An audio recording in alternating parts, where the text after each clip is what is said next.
Check the mic and make sure it sound right, boys.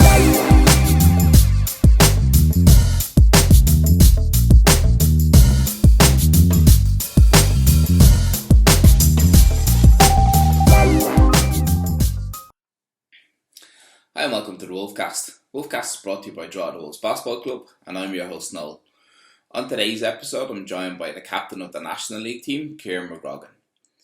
Ciaran is a player and a coach in our club. Ciaran has also played for clubs like Swords and has played Super League for DCU Saints. Hope you enjoy.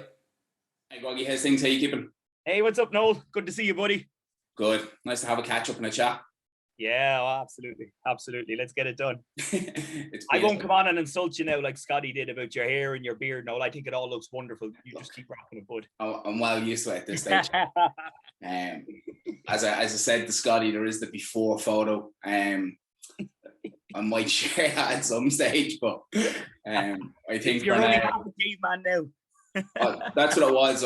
I was referred to as the draw the Joey Boyle, and that's who Ella Hand was getting. Well, you know what? That's a compliment because that man's a legend. So if you're following in his footsteps, you're doing something good. Can't coach to his level, but I might have looked like him. Someday, Noli, someday. Someday. That's the long-term goal and plan. So to kick off the rest of them, and like everyone else, so how's COVID or lockdown been treating you? Oh, look, when it comes to COVID, there's only one word to describe it. COVID is a bitch. It's a bitch. But look, we're getting through it. We seem to be out the other end of it now. Hope to God we don't end up back in a lockdown. To be honest with it, January and February was tough.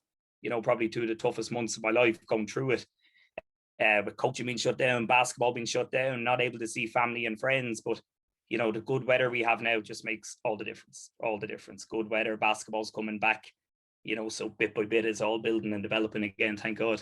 Yeah, no, I think you're right. Like, I think obviously when the bad weather was there, everything was bad and everything kind of came on top of everybody at the same time. But obviously, as you can see from my head and from yourself, I seen you the weekend at sessions, that everyone's thoroughly enjoying the good weather, and it makes things an awful lot better. And then obviously for us, like, our outlet is back. We can go play, we can go coach. And yeah, for sure. You know, for yourself, it's been tough because obviously, you know, with you coaching in schools and stuff like that, obviously that had a huge effect and impact on you. And you were the one that adapted really and went online coaching, and I'm sure that was a challenge. Yeah, oh my God. So back in March, we created a YouTube channel to get out there and get some of the online stuff done.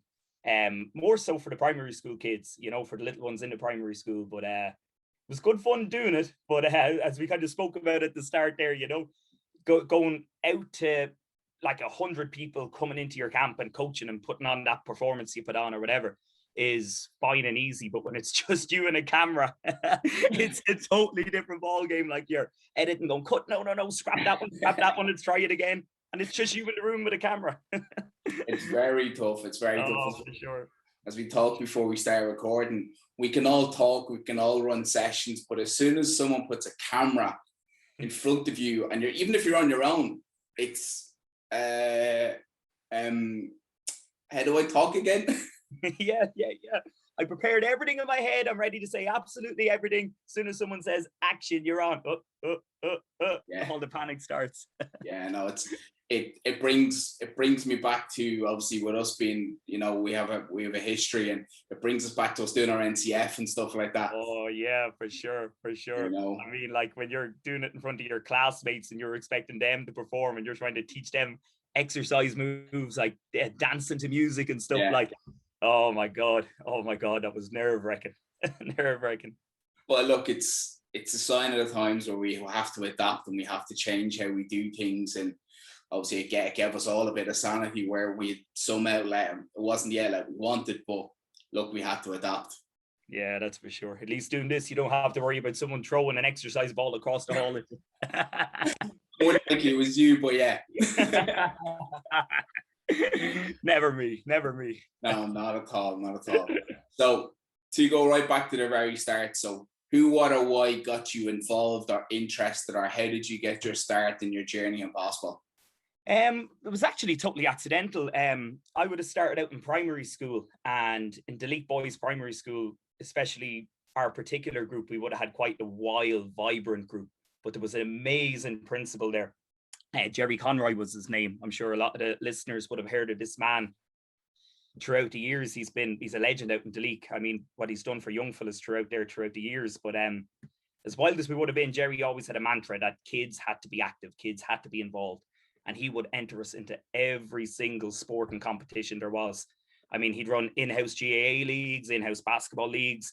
And then every time there was a schools competition going on, be it soccer, Gaelic, basketball, whether he knew anything about the sport, GAA was his real thing. He wouldn't know a whole lot about soccer or basketball, but he entered us into absolutely everything. And we just happened to have a really particularly talented group. And that year we were in 6th class. We won the primary school soccer league in Meath. We won the GAA championship. We went on to the Leinster soccer championship. We won. We went on to we were supposed to play in Croke Park in like a Fela competition. It was called, representing Meath in an All-Ireland competition. But the bloody tournament fell on the day of our confirmation. You can imagine us, we were, hey, confirmation, no, forget that. Yeah. But oh my God, you couldn't say that back in them days. But at the end of the year, it was basketball time. And the basketball competition we were entered in was the community games. So we were all diehard GAA players. We were all very elite for that kind of age and level. So when Gaelic was finished, we entered into it for the crack. Now, you're talking about an old school GAA coach in Jerry, who, great man, but would know nothing about basketball. So we're rocking out onto a basketball court to play in the first round of the Meath Championship with the short Gaelic shorts and the football socks rolled up to the ankles, ready to go. And Jerry's telling us, you know, you're playing left corner back and you're playing right corner forward. And these basketball positions were to mirror his own, you know. So like, he was such an intelligent sporting man. He didn't have the basketball terminology or know anything about the game, but was still able to work out in his own head from his own sporting experience how to set up a 2-1-2 zone with his own GAA terminology in it. But that team that year, normally the school basketball team, you might win the Meath Championship because no one would play basketball. You may win a game or two in Leinster if you drew someone like Westmeath or Offaly that didn't have a basketball pedigree.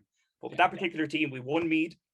We went on to represent Meath in the Leinster Championship and community games and won that, beating St. Vincent's from Dublin in the final, which was a huge thing. We beat Newbridge, another club team from Kildare, you know, and this is just a bunch of little madmen with all their GAA gear running around the basketball court. Like. Yeah. So we went on then to the Nationals, which is the end of the summer in August, onto the community games finals there. Again, we didn't even have a kit. I mean, we were wearing the school bibs. So it was literally a green bib to represent the school, our Gaelic shorts and socks, and that was our kit. So get into the national finals, a local company in Deleek, just a little locals. It used to be a video shop. Wow, I'm showing my age now. A video shop. The lady in there sponsored a basketball kit for us. So in the semi-finals in the national games in Mosney at the time, we were playing Mary. And they did Irish internationals, did everything, but we ran them right to the wire, right to the money. They beat us by, I think, 7 points in the under-13 national semi-final. We went on then to play a 3rd and 4th place playoff game, and that was against Castleblaney. And if I'm right, Jerry was the coach. I mean, who else was the coach from Castleblaney? But they had won Ulster and they were representing Monaghan. And we ended up winning 3rd place in the All-Irelands as a bunch of lads who never played basketball before. So from that day, I just fell in love with the game. GAA was very much on the backseat, even though I played on and off throughout the years. But basketball took over. That was the minute I fell in love with the game. There was no change in it then. Oh, that's a great story. And like, as you know, with coaching in schools and coaching secondary schools, it is something you still see to this day, where you go to some of the country schools and you just know, God bless. For sure. And then you're asking the referee, you know, it's basketball rules you're calling today, you know, not that mixed WWE basketball that you see in some of these schools, you know?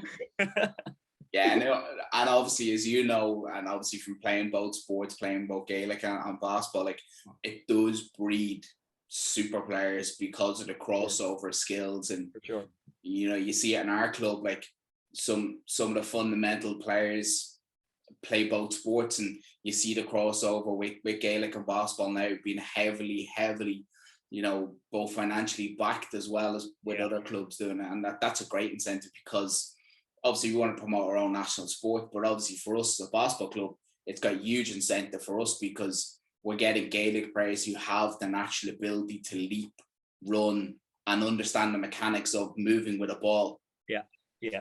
I always say every GAA team that has aspirations of going on far needs to adopt basketball during their off season. I mean, what basketball gives to Gaelic is huge in comparison to what I find from my experience Gaelic gives back to basketball in terms of a skill set. I often found that I could go 3 years without playing Gaelic, then rock up to a senior club session and be more than solid. But if I went 2 months playing Gaelic without playing basketball and rock into a basketball session, I'd be lucky to even hit the net. The skills are just so much more refined in basketball that they transfer really well to Gaelic, but not necessarily now the way back, you know? Yeah, but obviously what you're looking there is the finesse, but in regards to terms of the motor skills, they just go so hand in hand. Oh, agreed, 100%. Like, you even look at the top level, you look at some of the best Super League players, they play super senior level Gaelic as well. Like obviously Ciaran McGroggan, probably the prime example, but there is multitudes of players that you could make a list of, like. Yeah, oh, for sure. I mean, Ciaran McGroggan would have played at a very high level. You would have had Aidan O'Shea made an appearance for Sligo All-Stars.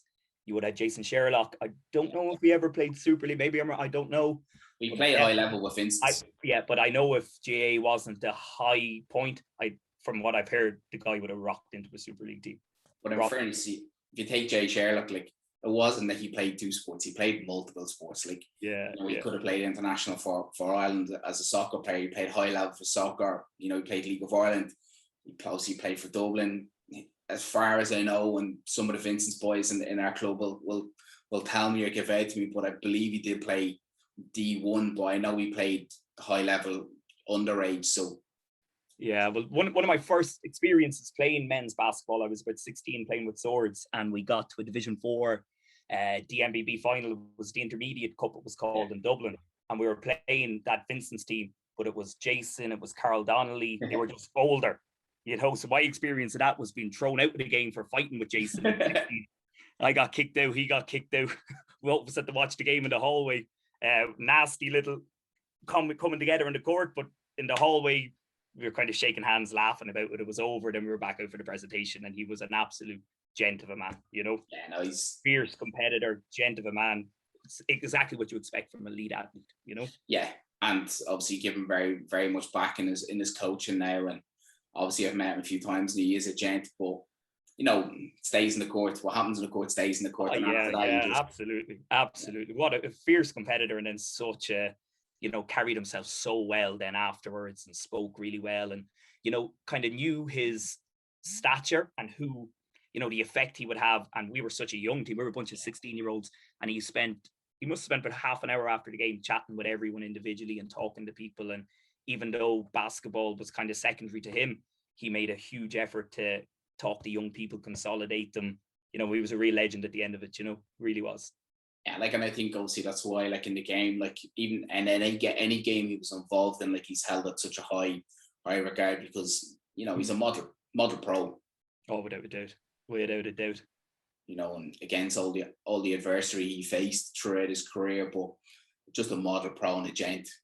Yeah. I mean, the adversity he faced throughout his career, I'm sure the little tip for tat we had in the court that day was water. We wouldn't even remember it. We'll put her off a Doug's bag. Yeah, but look, testament. I think it's testament to the game in regards where you have such a community-based game where you may never have met a person before, and they just see someone who's in need or someone who's in help, or they put themselves in. I was that young buck at that stage, and they just need a word, and great things can blossom and bloom. Yeah, and I think that's something really special about the basketball community in Ireland. There is quite a bit of that. I mean, I found older players, the majority of them can be great mentors for young players. I met a few throughout my career, no more than Scotty that's with us at the minute. Yeah. The likes of Scotty Summerskill, Pat Glover, these guys were just absolute legends. If you were a young guy being around them, they could throw the arm around you, they could talk to you, but in a heartbeat, if you were stepping out of line, they'd put you in your place, and rightly so. Yeah. But then, not just to knock you down, they always knew how to build you back up and put you on a pedestal, then to really make you feel good and inspire you to want to do more too. Yeah, no, I think you're dead right there, and obviously it leads on to something I was talking about in other podcasts where there's a community, and for me, I moved away for a couple of years and I went down and I trained with Nace team, completely welcomed, open armed, never met any of them before. And it was just like, just want to play some pickup basketball. And they were like, yeah, come out. You know, felt right. It felt right at home. You know, it was made feel very welcome by the boys down there in Nice. And, you know, same like you look at some of the players that have come to our club from, you know, we'll say Kerry, so we don't have to name names, but, you know, like you look at all the players. Hey, and if you can introduce them two wild Kerry men to us, you can introduce anyone anywhere.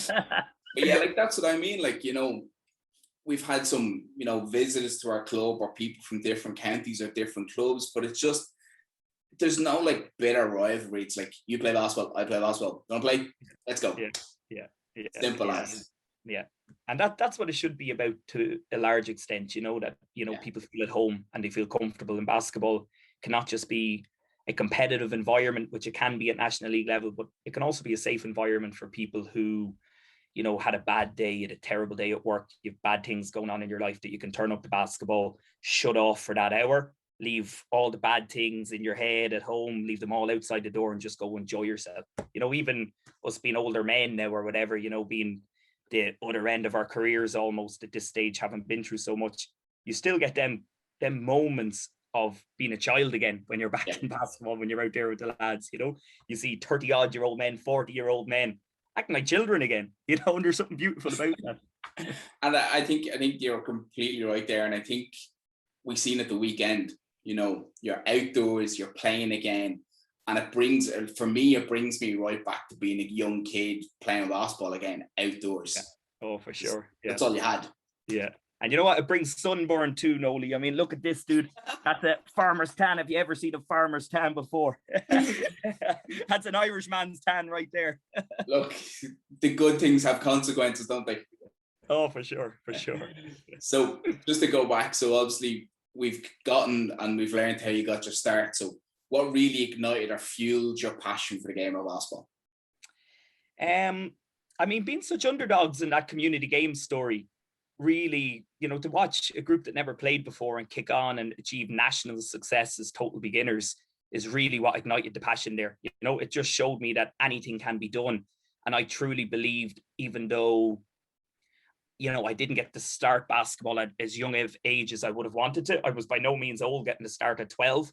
But, you know, I just, having that experience, I had a huge passion that I didn't fear going up to Swords, which would have been my first club, or, you know, jumping into a Super League training session at 17 years old. You just didn't fear these things because you just truly believed you could do it. You know, you just, you know, all fear and all that anticipation of, oh, can I do this? Can I do this? It was just gone out the window because my first experience of the game was a real underdog story that, you know, achieved and succeeded on a national level. So you just did believe that anything was possible. You know, you didn't mind failing. You weren't afraid to mess up because you knew, all right, he's supposed to beat me. That's going to make me better because I'm going to go now and I'm going to work and I'm going to keep working until I'm better than him. You know, and you kind of just stuck with that the whole way through your career. And, you know, it just really worked out well. Well, that's great. And obviously you said like you had to travel to Swords for your first club because obviously at the time you started basketball, we didn't, so there was no underage setup here, unfortunately. So obviously that had to be a challenge, and fair play to your parents who I know are very willing, traveling to Swords 2-3 times a week. So what was that like as a challenge going to Swords? At that age, it was exciting, but it was frustrating because, as we just said, there was no basketball here. I'm a very much have been always driven to be a one club person, but that was obviously impossible because my first club was Swords. There was no draw the team. But you always wanted to be in your hometown. The challenge is now, wow, the 101 bus up to Dublin. Wow, oh my God, Drogheda, Julianstown, Balbriggan, an hour from Balbriggan all the way into Swords, 3 times a week, up and back. It was crazy. It was tough. You know, I'm glad I done it as a teenager because I don't think I could have done it as an adult because it was tough. So before you got to training, you were traveling. That 101 bus could take an hour and a half sometimes. Yeah. You could finish training, like you'd literally leave school, hop on the 101 bus as soon as school finished in the Ollies, head straight for Swords, train from maybe 5 o'clock with your own age. You might train with Pierre's under 16s, then Pierre's under 18s, and then you get the last bus home at 11:30, then you're back up the next morning, and the only thing you've eaten is like a sliced pan full of ham sandwiches. And you have like the whole thing packed to eat the whole lot on the day on the bus and in between sessions. And that was just how much you loved the game. You didn't mind doing it. Never felt like a sacrifice. Looking back on it now, it seems crazy, but at the time, you just loved it. Loved it. And obviously, I think like obviously to how well I know you, I think that's testament to you. Like it shows your dedication, but it also shows your desire for the game. But it obviously has to have implemented or create discipline in you, because it takes an element of discipline to do that. Yeah. Oh, for sure. It did. And, it was an element of discipline I would have needed, because I would have been quite a wild teenager. So, this would have put me... Teenager. Yeah, for sure. But that would have definitely instilled the discipline that I would have needed at the time. And that I feel an awful lot of young men need, and especially coming out of this COVID system, that kind of discipline and focus and having direction and having goals that you want to achieve is going to be essential for our teenagers now, because when you're laid up for so long like that, and during that COVID time, you can't help but feel, one day just leads to the next day, to the next day, to the next day. And it's up to us now that life is coming back to start challenging ourselves to find goals. What do I want to do again? What do I want to achieve? And start getting direction. And as you just said, a great word there, discipline within it. It's going to be key to getting all of us back on the right path now that we're coming out of COVID as well, Yeah, no, most definitely. I think you're right there. And obviously, I think for everybody, the most important thing is to get back to basketball. Yeah. And obviously being down at the club and looking at some of the sessions on Saturday, like when you see the number of kids there at the sessions, I think that's the box tick there. And then it's now that we just need to refocus, and we just need to come back with our plan and come back strong and get everyone, refocused and use said goals, because obviously there's a lot of players in our clubs who unfortunately have unfinished business. And I've said it a few times, but we have like a group of players that never got to go to Irish trials, or we have a couple of guys and girls that never got the chance to go to the Euros or go internationally like it was meant to set up. And obviously quite a lot of our teams never got to go to All Irelands or never got them chances. So I think that is going to light a fire under quite a lot of them. And obviously a lot of coaches as well, I know, are very refocused, talking to them that we're going to do this season. So I don't think that's going to be a worry. I think we're going to need to control our harness, some of them, but it's so great to see everyone's passion back. Yeah. And I tell you, it's so exciting, and throwing goals out there is actually, I'm thinking from a club point of view, is an easy thing, because if you look before COVID, you had such great plans that the men have gone National League now. The women plan on going in a couple of years. That should give incentive to every single teenage girl in the club to be, I'm going to be part of that first women's National League team, And they have like a leader there in Elaine Scally who's been there, done that. The woman looks after herself so well that when they do go there, she can be a huge player in terms of being like a 3-and-D presence and being like a senior figure for people to look up to, and still being well able to contribute 20 plus minutes a game for them to nurture young ones like Kate Kelly, Nicola, Ava, Ciaran McGroggan. There's so many of them that are so young, and that big gap in between, that the ones even younger than that, you look at Lovette is even that little bit younger than that. There's some serious talent there. That they should be able to find goals and say, I want to be a part of that, and really bust their ass for these next 2 years and be a huge part of it, Yeah, no, I think you're right. And obviously now we're in such a great and privileged position to be where we can have a plan or a pathway for our academy players, both boys and girls, all the way up to senior national level. Like, it's something that wasn't there when you started out. It wasn't there when I was around. And obviously, I know it's something that we passionately talked about when myself and Dave started the club, the senior side of it up again, and then we got yourself back involved playing with the club. That was always your drive or ambition, was like, we need to get to that national level. Oh yeah. So basically my experience with the Saints and being on the national level, I was still always coaching here in schools, and then I was coaching underage. So it was like the Podges team, Rob Sullivan's team. I would have been coaching them while I was playing with the Saints. And I remember that whole year being on the road, and you had long road trips, and you'd be thinking, we should have this in Drogheda. Yeah. We should have this. And I remember that season finished, and there was players then a little bit older than Podgenham, like Sappho, Nereus Mantis, Ollie. And then in the team that was there in Drogheda, as you said, you were after getting the two Kerry boys, Paul and Mike.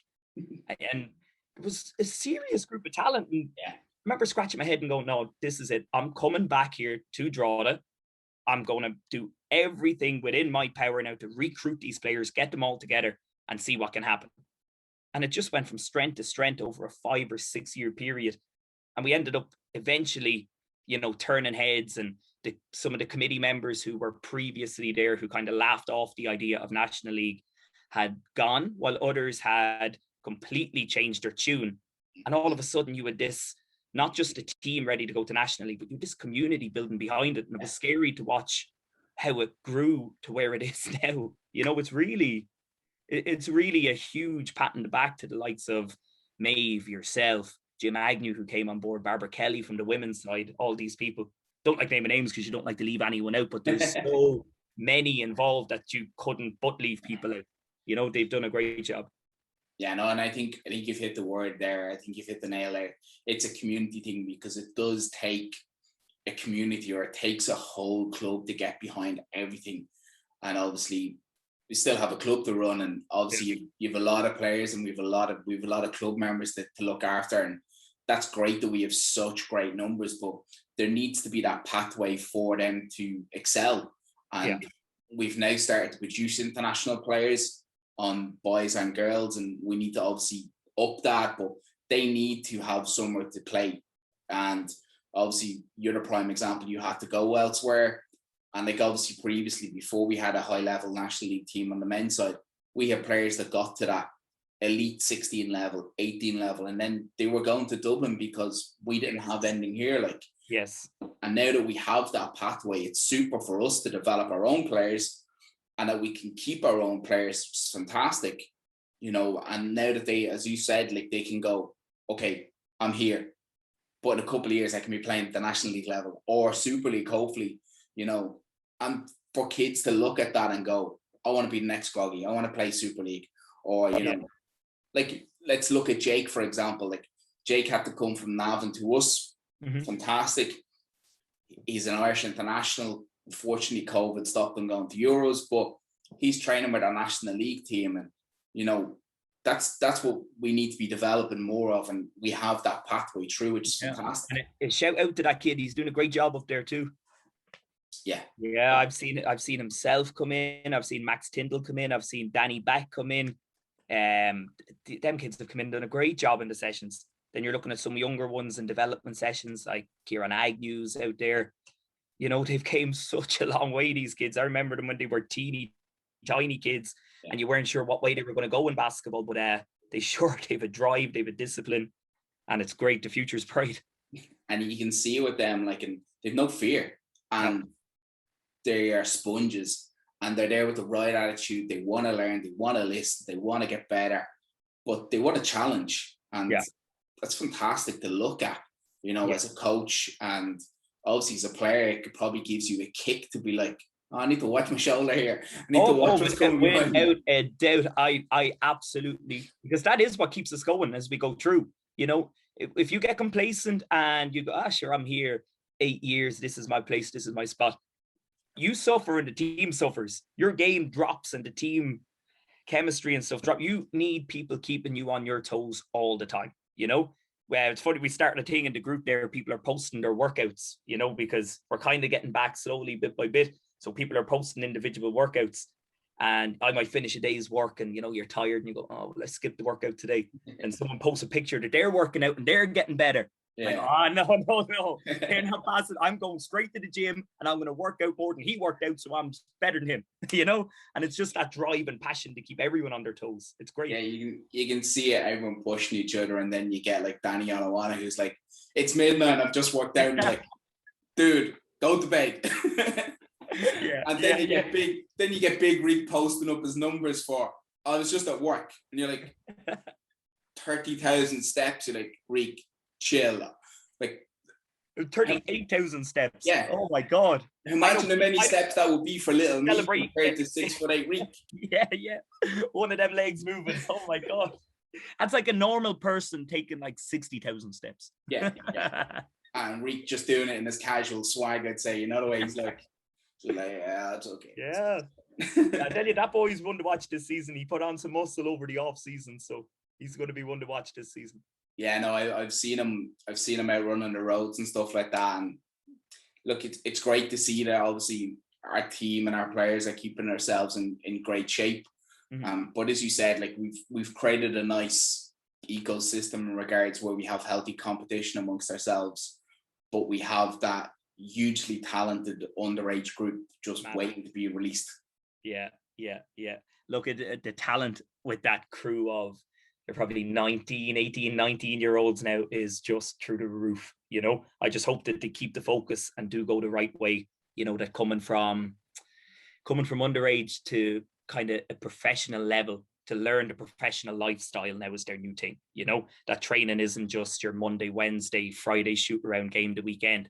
It's what you're doing in between. You know, in between, are they working on the little technical bits that they need to work on? Are they working on their bodies if they need to put on muscle, if they need to gain flexibility, if they need recovery? You know, that is what will separate the really talented ones who kick on to National League and the really talented ones who just play local league.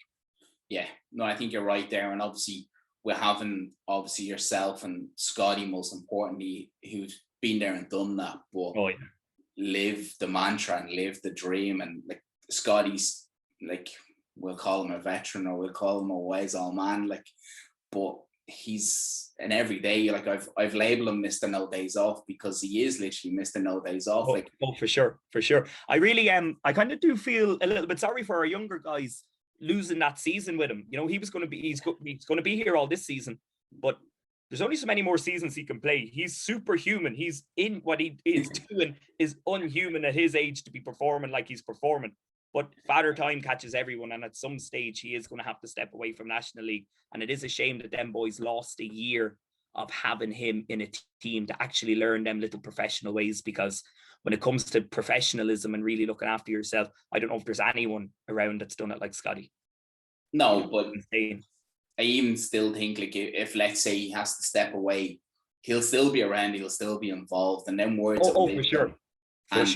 His coaching brain, like, I was fortunate enough to work with him in the North Academy, and you're right, it's them little things. Yeah. But his fundamental teaching and his work with them guys, phenomenal. Like, so the girls or the ladies side of things, you know, they sing nothing but praise about him, and it's, you know, his work ethic. But, you know, he trains Monday, Wednesday, Friday, but he's training Tuesday and Wednesday and Thursday in the middle of it as well. Like, and he's working on himself just to constantly improve himself and stay the best. Yeah. So I've known Scotty for the guts of, like, kind of known of him for the guts of 13 years now. My first experience in Super League was I was traveling with the Saints squad. I was like the 11th guy on the team. I was getting a few minutes in blowout games, and my first time being on the court was against Scotty in Belfast, Scotty in his prime. So as you can imagine, as an 18-year-old, that's a horrible introduction to Super League, to have to play against probably the best guard in the league, the best Irish player in the league, without a shadow of a doubt, at that time. And, you know, he's just all over you like a rash. So that was a crazy experience to go in at that age. I've known him since then, but got kind of really close with him in the last year. But so from that moment I played against him first, you're just in a complete and utter awe of how good he was. It wasn't just how quick he was or how good of a shooter. He could do everything. There was he slags that he doesn't play defense. That is him just joking and, you know, being a little bit humble that he couldn't do something. Scotty could do everything. There was the guy, it's very rare, a player, not very rare, but it's not often that a player that good can be such a good coach and mentor as well. You kind of don't see it. You know, the elite level coaches and elite level teachers aren't always necessarily great players back in the day, but Scotty is that elite level player and can still teach the game and teach what he can do, and do it in a completely humble manner as well. You know, when you watch him play, he's a beast, he's aggressive, he's a trash talker, he does it all. When you watch him coach, he's a totally different guy. You know, he can teach, he can put the arm around players. He's an absolute great role model, and we're so lucky to have him down here. We really are. He's fantastic for our club as a whole, and he's fantastic for us to have. And I think it's testament to him. Like, obviously talking to him on the podcast I've done, like we said, like, he found basketball like when he was 18, like, and then to get to the level he got. But I think to get to where he got is just him and his mantra in regards, like, he worked at it every single day. So his story is crazy. I mean, anyone listening to this podcast, if you haven't listened to Scotty's one, turn it on, because if you know the guy and you've seen him playing, to pick up a ball at 18 and reach the level he did, I mean, that's worth a listen to. You know, that's a story in itself. Yeah. And, you know, I think he's testament to, and I think we all preach it, but he's living proof that he's done it in regards. We want, you know, ball in your hands every day, working your weaknesses, improving your strengths. And he's the prime example of how to achieve it. Yeah, for sure. You know, and then you also look at this rumor mills of, you know, the man used to dunk. I'm still certain it's there. Oh, threw it down. Not dunk, threw it down off 2 feet. Yeah. Oh my God, that wasn't even a rumor mill. It was scary what he used to do. trying to see if I can poke him out again. No, don't. If he dunks now, we might lose him. All right, that might be the end of him. We might have to retire. I didn't say it had to be a 10-foot rim. All right. We'll go with that then. So obviously with that, and obviously, you know, you've had the experience, the opportunity of playing Super League with Saints, and you've played with such a great bunch of players, and there was a savage squad you played with. So yeah. What's been the best basketball memory you've been involved in or played in? Or wow, my best memory, it's more a personal one for me. Our National Cup semi-final with Drogheda, where we played League Slip down in Cork. That cup semi-final meant a lot for me, because a week before that semi-final, I found out the doctors, I went for a shoulder scan about 3 weeks prior and got the results a week before that. And I was told to stop playing basketball this season. You will need shoulder surgery. Your rotator cuff is completely, it was damaged. There was bursitis sacs getting caught around it. It wasn't functioning properly. More basketball was going to make it worse and worse and worse. So as I normally do, I took the doctor's advice and put it on the back burner. Played that game and had to adjust completely everything I'd done. Like, it was my shooting arm, my shot was gone, and had to take a completely different role for the team. And watching how young players in that game stepped up to such an elite professional level to play against a bunch of ex-pros from Lithuania, a game we were huge underdogs in because we were so young. But to watch the young fellas like Podge step up and take the game by the horns, and Mantis had a fantastic game. Rob Sullivan was amazing. Sappho was out of this world.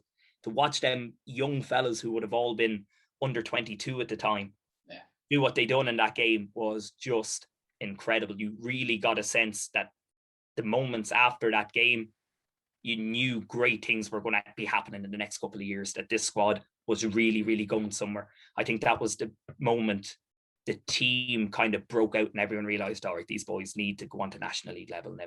This is the time for them to step up. My only regret with it is we got through the game. It meant so much to win it, get through with it, play with it injured. I think we peaked in that game. You know, I think mentally, you know, having so many young lads step up, that mentally was their final, that they had won something or achieved. But, you know, it was only a semi-final.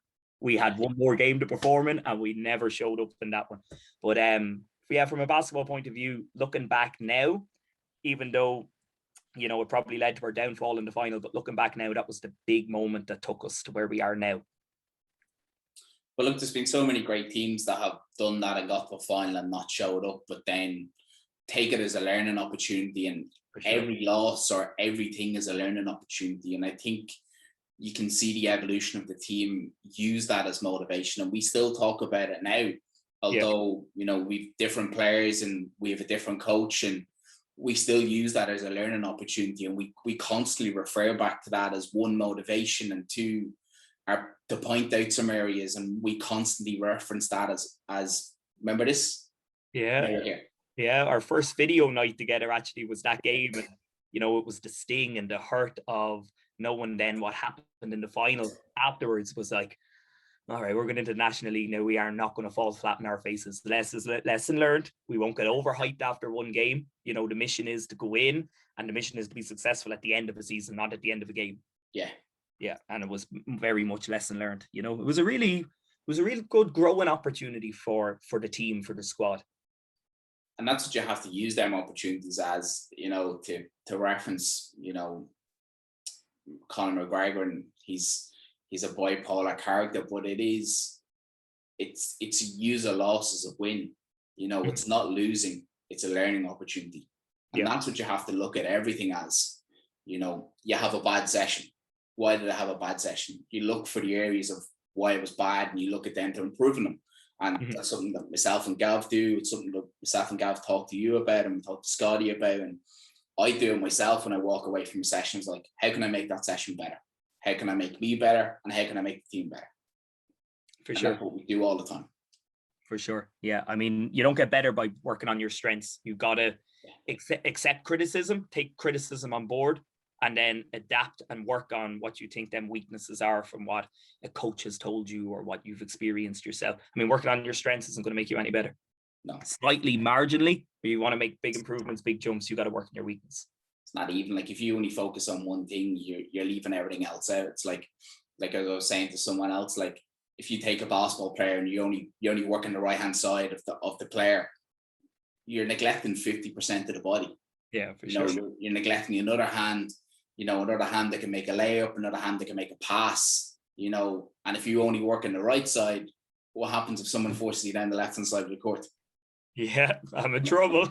Yeah, it's them small things, and it's only when you look at it in that frame of mind that you're like, oh, actually, there's a whole lot of things to be working on.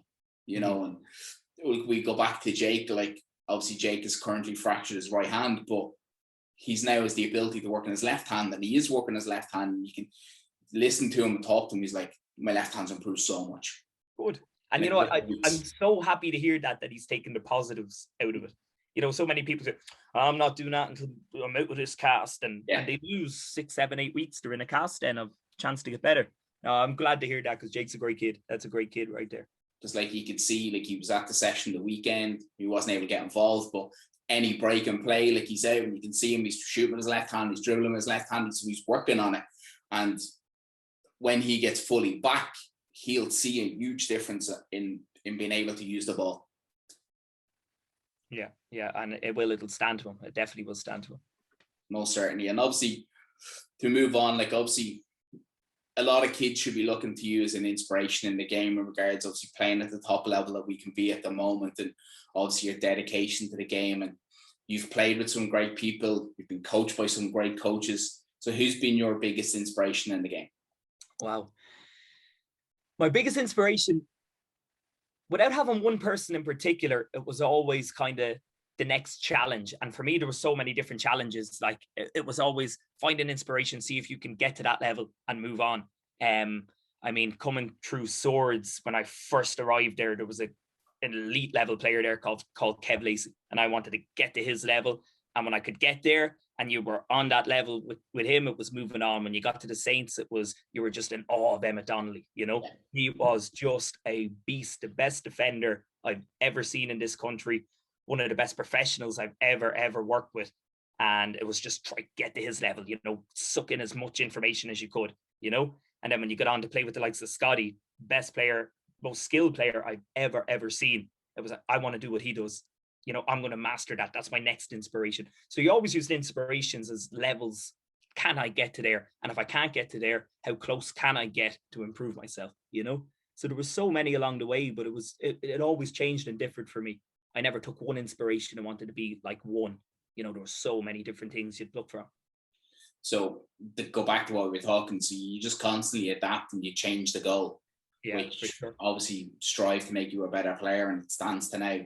Yeah, for sure. I really think, you know, that's a good way to look at things because life always changes. Your situation always changes, you know. You no point in getting comfortable about one thing. Always, you know, push yourself outside your comfort zone and try to kick on to the next level. You know, if you see someone that you're in awe of, that you look up to, pick out why do I look up to that guy and how can I be like that? You know, and then when you get better and you hit a level, there will always be something else that inspires you and drives you, you know.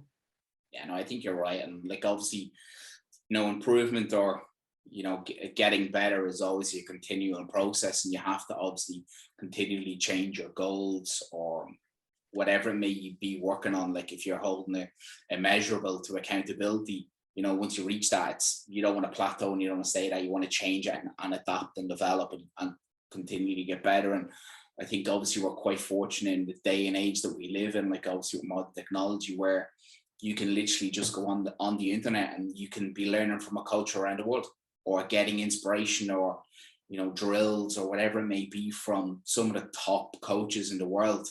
Just simply be going on YouTube. There's piles of information out there now for kids. There really, really is. Yeah.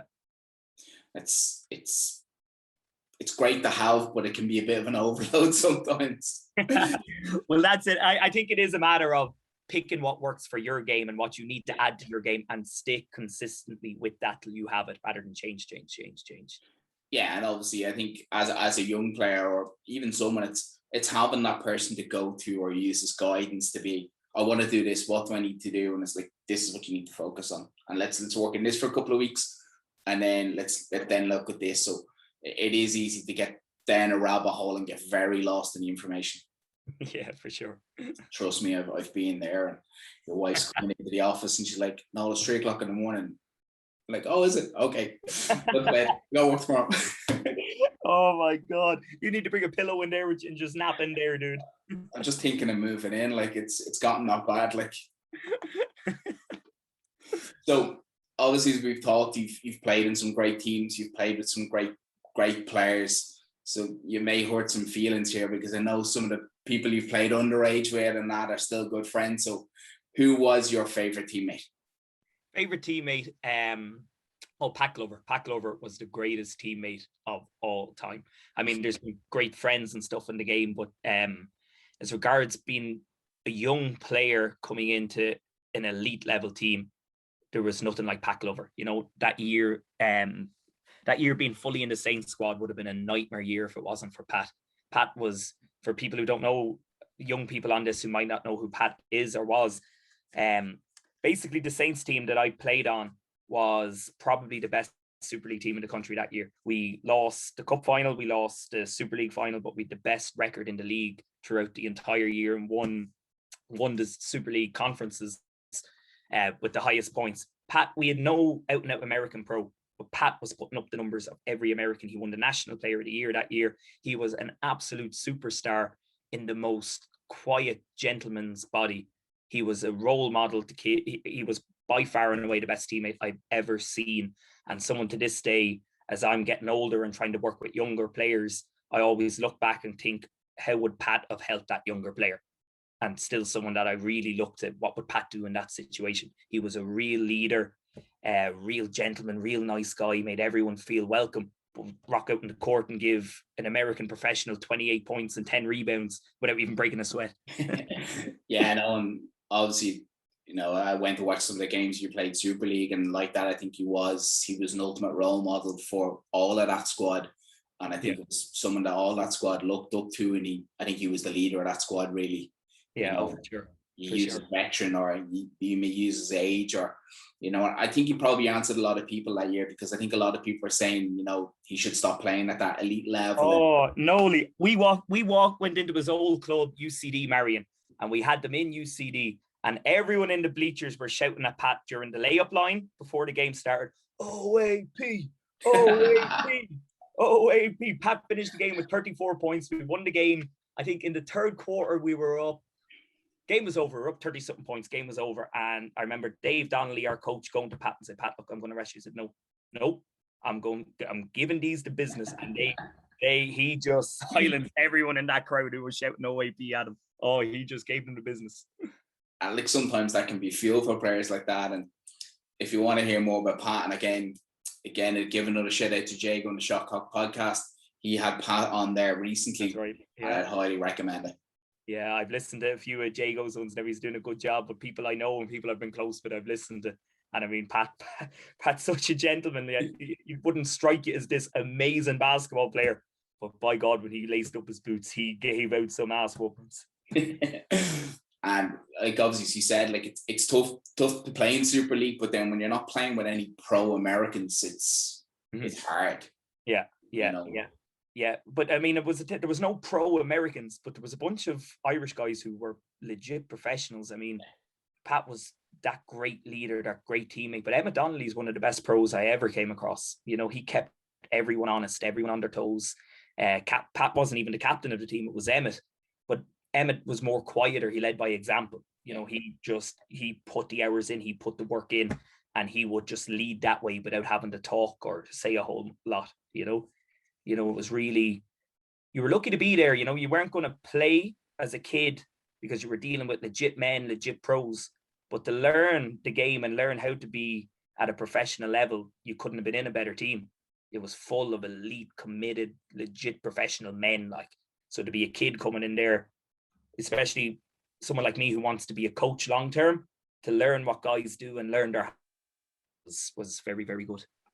Yeah, no, it had to be a great environment and a great setup, and obviously to see what's needed, obviously it sets you up for where we are now. So obviously just to move on from that, like, so you've said who your favorite teammate is now. Who's the best player you've ever played with? Played with or played against? I'll take both. Actually, no, I'll take best player you've played with. Okay, best player I've played with, and I'm going to count it because we did play friendlies, and he's probably the best player I've played against, who was Scotty. Scotty is just out of this world good. It's amazing how, in his prime, how good he is. Footwork, handling, speed, athleticism, he ticks every single box. He's a nightmare to play against, a nightmare to guard. I don't care what age he is still elite. I haven't seen a more rounded basketball player than Scotty. Yeah, no, and you can see it, like, in the time we were fortunate enough to have sessions before COVID shut us down. Like, you can just see he's a threat everywhere, like, especially in offense, because you know he can deliver a pass, you know he can attack you off the dribble, and most importantly, you know he can pull up from anywhere and shoot that ball. Yeah, and I mean, he is such good footwork that you have to respect everything he does, and he's one step ahead of you. Like, as he was saying actually in his podcast, he mightn't have the speed anymore, but he knows how to go by you from everything up here. Yeah, it's all smarts, you know. And, you know, you can see it. You see it the time we played lines. Like, you can see his desire and his will, but it's his smarts, like, in being able to read the game, and, as you said, be 1-2 steps ahead of people. Like, you could see now, obviously we were starting to come together at that stage, but you could see he was looking and waiting for that person to cut down. The ball was already there, and he's looking at him going, no, you meant to cut there. You meant to cut in the ball. Yeah. Oh, that's it. But, like, you can see his, you know, you can see his influence on our training sessions, you know, with yourself, like, pushing everybody, wanting everyone to be at that level and above that level, and wanting to be, our session starts at 8, you're here at 7:30. That's it. No ifs, ands, or buts. We're ready to go at 8. Gav rocks on at 8 o'clock, session starts. It's not, I need to stretch my hamstrings. No, that's already done. Yeah. For sure. And it's great, you know, that someone like him has done all that for so long that he can transfer here, because at the end of the day, we are so young outside of probably me and Scotty. The team is so young outside of that they do have to learn, and these are the smart little things that they will have to pick up on. Yeah, and, like, obviously, you know, your experience, Gav's experience, Scotty's experience, you know, even for me, like, as a novice coach at this level, like, all that's just learning opportunities for me. But as you said, right, it's learning opportunities for all the squad. And the most important thing is that the young players or the rest of the squad have bought into the system. So it's just going to be phenomenal for us. Yeah, I know, it's exciting. I just can't wait to get going. If the government shut down this year, we'll just we'll find our own gym and run our own league. just move somewhere, just so we can play ball. Like, oh, for sure. You know, so obviously, I know how hard you work off the court. Trust me, and I know, because we've had several heated discussions about you needing a rest day and not listening to me or not listening to anybody. And I've done this for quite a few years. So who's the hardest worker you've played with? That would definitely be Emmett Donnelly. Yeah. Emmett in the Saints. I mean, you know, you just couldn't match his work rate. It was just so difficult. I like to think I might do now that I'm a bit older and more experienced, but, you know, what the man done on the court, off the court, looking after his body, he was just an absolute guru. He just ate, slept, and drank, looking after himself. Like, you know, Man wouldn't touch a drop of alcohol. He wouldn't put anything bad in his body. We go on road trips. He's eating good food all the time, just constant nutrition. And, he was just, hard work, snot-nosed, tough player. He was, definitely the hardest working player for sure. Okay. No, and from watching him for a long time, you can just see how much of a pure pro he is in regards to everything he done on the court and off the court. And obviously, having to play up against his brothers, sure that set him up. And obviously you can see it with the twins, obviously with yourself, battles. Can you imagine the battles in that backyard?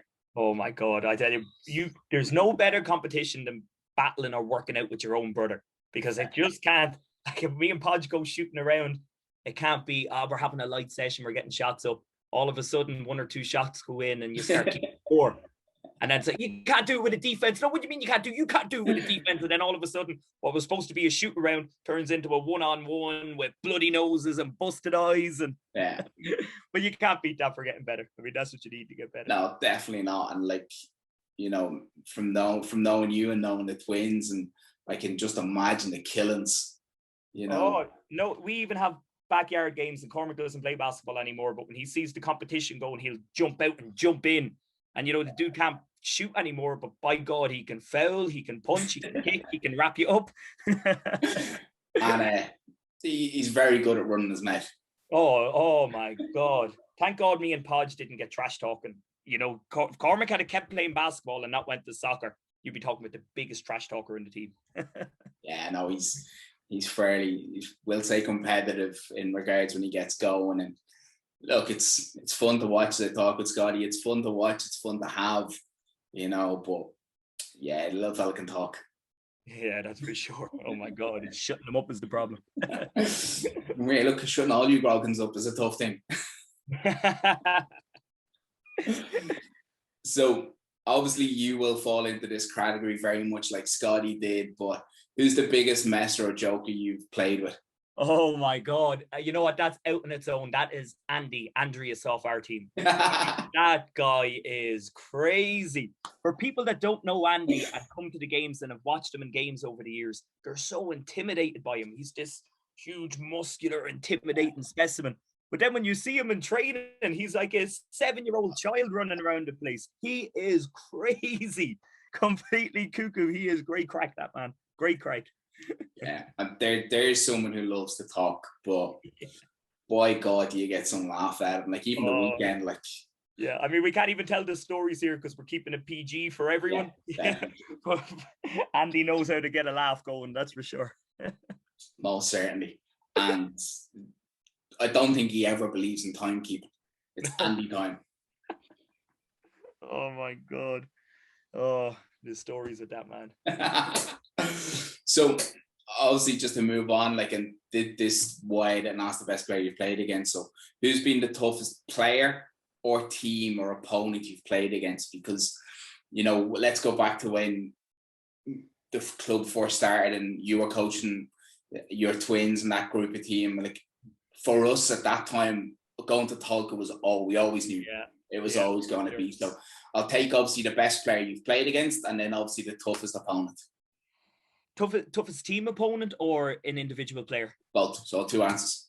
Okay, so the toughest team, you asking for playing or coaching now? I'll take both. I'll take both playing and coaching. So you do both. Okay, so definitely coaching. The toughest team was when I would have had Podge's team going against Mary. We used to come so close to beating them boys, and we just couldn't get over the line. If they weren't so elite with guys like Owen Rockall at the time, we could have had a couple of All-Irelands in the bag back then. We were elite too, but we were just a little bit, we just could never get them. And even now, the odd day you're thinking back on times and going, we just couldn't get them.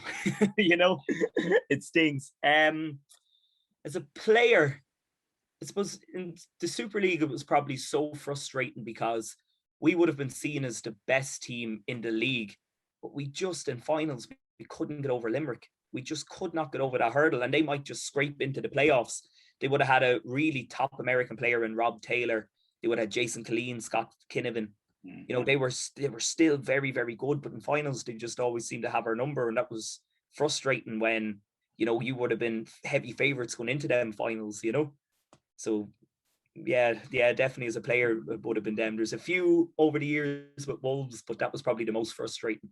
When you think you're right there, you're about to win the biggest prize in Irish basketball, favourites to do it, and it's gone.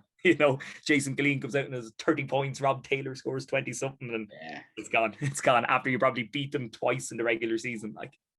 Yeah, no, and I know me and Gav talk with Jason Gilleen, and I just think he's missed a big time, really, when you look at it. He's For like, sure. Final. I'll just add that to the collection. Thanks very much. And something, I can't believe I didn't give him credit here. Mark Keenan was the Limerick coach that time. Yeah. So, you're dealing with probably the best or one of the best coaches in the history of Irish basketball, Mark Keenan, So he was a genius, He always had that big game factor, We might have beaten him in the regular season, but when it really mattered in the finals, we just couldn't get over that hurdle. And no doubt Mark played a big part in that. And I think obviously when you're dealing at that elite level and when it matters with finals, as we've talked about it does help to have that experience and that nous in regards with a coach or, with the players. You said, let's take Jason Gilleen, how many cups and leagues has he won now with Temple Oak? Oh, for sure. I remember a list came out of Irish basketball's top players and the top 25 or something, and they gave Jason Gilleen a mention in the unlucky to miss out. They need to go back and fix that list and put that dude in the top 5, Yeah, no, I definitely think that needs to be revisited in a couple of years. But and it's as me and Gav talked about it, it's just how he gets on with his business. We obviously played a preseason friendly against them last season. And when you're looking at it and you're playing in it, you didn't think he had such a big influence, and then he just pop up and it's like boom, boom, boom. Thanks very much. Yeah. What, 24, 28 points in 25 minutes or something? Yeah. Crazy. And you think he done everything. He hit a three, he hit an elbow that he's famous for. He hit a dunk. And not just, he dunked on Lucas, which is not easy to do. And that boy is a defensive machine, so that's not easy to do. Yeah.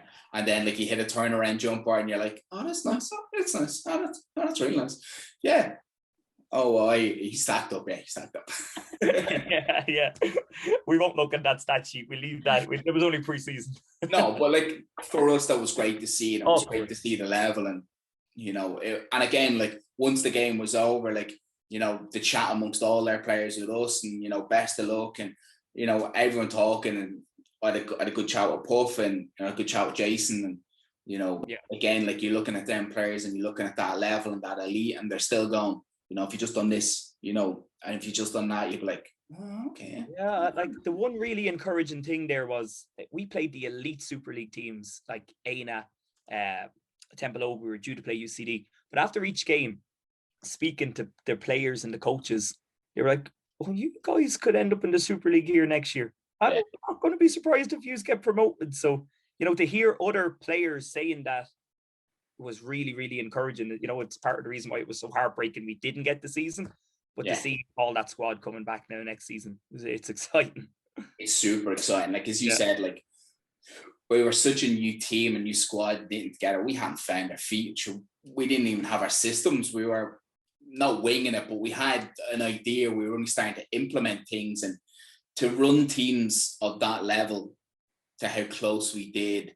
And to play at that level and play against them and put it up to them where, you take Aina where Jason or where Darren was having to go, oh, hold on a minute. Okay. So I'm going to play my starting 5 that, from last season. And then we kind of seen, there is that step up. There is that little level. But, we were still able to adapt and manage and cope with it. And obviously, again, we were still finding our feet. What would have happened if we had a full season? And we were a little short-handed that day. We were missing 3 or 4 really key players that day, and I think tiredness got the better of us because we played Temple Oak the day before as well. So, and you got to remember, at half time we were level, and most of the way through the third quarter, they might have been 6 or 8 points up. It was only towards the end they really pulled away there at the end. But we definitely scared them for a while. Yeah, and then obviously to think our 20s literally just arrived before tip after coming to Sligo after playing the National League game. Yeah. Wow. So all the signs are positive and hugely for us in regards that we were on the right track. So look, we put the hard work in that we were doing, and we know we can do. I think we're going to have such a super season. Yeah. I'm so excited. I can't wait to get going. So we'll come back to the National League in a little bit. So we'll just kind of move on a bit. So obviously, again, you've worked under some of the best coaches around, or you've had coaches that have been hugely influential. Who's been the coach that's got the most out of you? I'm very excited to see where I go with Gavin. We've had him so short, but it's just, I don't think I've been as animated about basketball in a long time as I have. But over the years, the coach I've had the longest and has got the most out of me is definitely Gerald Kennedy. I have to give it to Gerald. I've had him for maybe 6 years at underage, then 5 years as a senior man. So 11 years of my basketball career has been spent with him. He's been, he motivated me so well as a kid. He really drove me in the right path. He spoke the right words to encourage me to want to keep going and playing. So he definitely got the most out. He got 11 years of my career. He definitely got the most out of me. I think it'd be hard not to pick him in regards, considering you spent so much with him. And obviously you've worked at camps with him, and for sure. Yeah. Probably looking that he was almost like a second father figure to you, because as you said, you spent 11 years with him. Without a doubt. I mean, not just 11 years as a coach, but he was really in my corner as a second father figure. There's no doubt about that. Throughout my teenage years, when I was up in Dublin, he'd look after me. I'd stay with him before games, after games. He'd feed me. He was very good to me as a teenager, and I owe an awful lot to him. I wouldn't have a bad word to say about the man. Yeah, no, and obviously we were very fortunate to have him at the club for so long, and he'd done so much for us, and he nurtured so much of our talent and gave so much to our club. Like, we're very gratefully indebted to him in regards, like, he took us from just being a Northeast team. Like he took a job that a lot of coaches wouldn't have took at the time. He made it an attractive job to take. He took it to the level where it was an exciting job to take. And now Gavin's just taking it right on and continuing that great work that he done. It's brilliant that we are lucky enough to be involved with such great people in basketball. Yeah, and again, like, obviously, I know we were relishing going visiting Tolka, and we'll have that connection. But I'm sure, like, I don't know, I'm sure for you and for me as well, like, you're also looking to have that reconnection and meet him again and see him again. Like, he's such a jolly guy, and he's so nice and he's so positive, and like, we miss him at camp. And when that ball got thrown up, that game would have been a bloodbath from start. I could not wait for that game. It would have been so exciting to be in that game, compete against you, get going, and then after it would have been emotional after it. Yeah, but during that game would have been that was our second game, second fixture. I had it marked. I could not wait for that challenge. But look, we'll get it next year. That's it. And, like, obviously, I'm sure it'll be emotional for you, and it'll probably also be very different in regards to you're playing against the Gerald Kennedy team. Sure, that's not something you've done. Never. But I was so excited to do it. Wouldn't be emotional before it. Wouldn't be emotional during it. But afterwards, I think I'd look back and go, wow, that was a bit surreal. That was a bit surreal. Yeah, and I'm sure between us all, we'll have plenty of stories to share after the game. And for sure. As we said way back at the start of the podcast there, basketball is great that you can go to battle like that, but then afterwards there's a real community feel about it. It's something special about it. There's no hatred that you just see in some GAA communities. Like, there's fierce rivalry, and then there's a respect and an understanding then at the end of it. Very much like sparks may fly in the court, but once the game's over, like, you're high-fiving, you're shaking hands, or when hugging was allowed, you were hugging, and what happened in the game and on the court was just left there, and outside of it, you had a chat, or have you played such and such, have you come up against such and such, all that. And it is that uniqueness that basketball has, that I think in regards to that community element and that bond, and it's very different than other sports that I've played and or be involved in. Yeah, no, it definitely is. It's unique in that sense. It's great. It's one thing I love about our game. Definitely. So we look at the two-answer approach. So obviously, with you being a player and a coach, and you coach in the club, and you coach in primary schools, and you coach in secondary schools, and you coach pretty much all the time. What's your best attribute as a player and as a coach? Wow. I think it's tough to pick your best attribute as a player. I think, a coach should pick your best attribute, because I don't know if you can really honestly reflect on yourself. But the thing I try to focus on the most, definitely, as a player, is my work ethic and how that perceives to younger players. I'm very much aware that in our team now, I am a senior player. We have a lot of young guys, and for the future of our club to do well, we need to set an example, and they need to be the ones to carry that through for the next group of young guys and next group. The likes of myself, Scotty, Vergus, if he's going to stay around, Liam, if he's going to stay around. You know, we're lucky enough to be the first ones to be the older player in the National League. So we have a big responsibility to, you know, set the bar right, you know, that young players follow our lead in terms of our work ethic. So work ethic, I would definitely say, as a player. As a coach, I think probably my best attribute as a coach is my energy. You know, I will give everything I have to a team, everything I can to a team, which is why halfway through a season, I have no voice left, because I'm different teams. I'm trying to get extra sessions, but definitely I bring an energy and a vibrance to it that, you know, kids not just want to come to training, they want to go and train on their own. Yeah. No, and again, that's something I've been very fortunate to see with working with you at coaching when we got the primary schools, and it's something that I've been amazed by, and it's something I go, okay, I need to up this, because, you know, your energy is phenomenal, and like your communication and your passion with the kids it's second to none for me. And it'd be very similar to Gav, like as I said, like Gav's literally like an engine as a bunny. Yeah, for sure. Just go. But like, you know, working with yourself at camps, like that energy and enthusiasm, and, you know, you're just trying to get the kids riled up and get them going and getting them involved or getting them energized. And it's contagious the same way as Gav is. Like, you know, Gav walks in the door, so the burst of lightning, and it's like, right, let's go, come on. Yeah. And you're like, oh, Gav's here. I have never seen so much high-level basketball knowledge being able to be wrapped out so quick, like, and in like 30 seconds, he's just broke down like the most intense offense in the whole world. Like, you know, he's like an encyclopedia of basketball knowledge that can just filter out in about 30 seconds. It's crazy. And then you look at some of the young lads and they're like, what did he say? I'm like, oh yeah, sorry, yeah, that's my job. I'm here to interpret for Gav, so I'll break it down for you. Translator. I think that was my job. I think I was brought in to translate for Gav.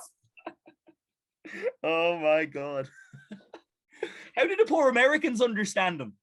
The Americans must come over here and go, I thought Irish people had this certain type of accent. You know, they meet Gavin first. Gavin's the first person they speak to. Yeah. Then they could get stuck with Andy or Vergus, who have very, very broken English. Then they could get stuck with the most drawn accent ever with Sappho. Then they hit a bog man like me. Yeah. So they just must go, what is going on in this country? This is insane. Yeah, no, I think that was also my job with the Americans. Like, Gav would go, da, da, da, da, da. And Lucas and Josh would look at me like, what are we doing? All right, no, so we're going to do this. Oh, yeah, I got it. Yeah, thanks very much. Yeah. So, thank you for that. Cheers, coach. Oh, my God. Well, look, it adds to the diversity of our squad. Like, we have such a huge diversity in our squad, but I think it also makes us so unique in regards that, you know, we obviously were fortunate to have two Americans. You know, we have Vergus and Andy. You know, we have Sappho, Denzel, Wede, Danny. You know, the young Danny Beck, obviously with his Swedish heritage. You know, you see meet people like yourself, and Patrick is from Poland. Yeah. Scotty's from England. Jeez, it just goes on. On and on and on. Hey, we've no Kerry men, but the Kerry men are gone. Yeah, we kind of miss them though. Oh, for sure. See if we can get Rash back from Spain. Yeah. I tried to plug it with Mike Friel, but I don't know.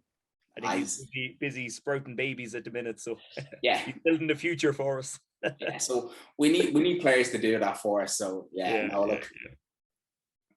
And then obviously, you know, we have a couple of me people like yourself, your little brother, Adam. It's, you know, and then obviously we've Tevin, you know, the list goes on and on and on. But need a few more draw to people. Yeah. Who have we got? We got Rob Sullivan in there. Yeah, we've got Rob, yeah. Yeah, he's probably the only draw to native. Really, yeah, and it's scary. We're all from the bordering area, but But look, obviously that's what we have to do. Like, you know, we have to be the club for our area, and it's a huge area we have. And obviously, you know, we look at linking with other clubs, or, you know, we get to that elite level, like, but we have to cater for that area. And obviously it's going to be fantastic for when we actually finally get to play a home game and we see our community and our greater community come and watch us play and cheer us on. Yeah, it's going to be fun. It's going to be fun. It's going to be savage. I can't wait. Well, I'm getting pumped. You're energizing me here. And then a run after this. I'm going to run downstairs and get me dinner.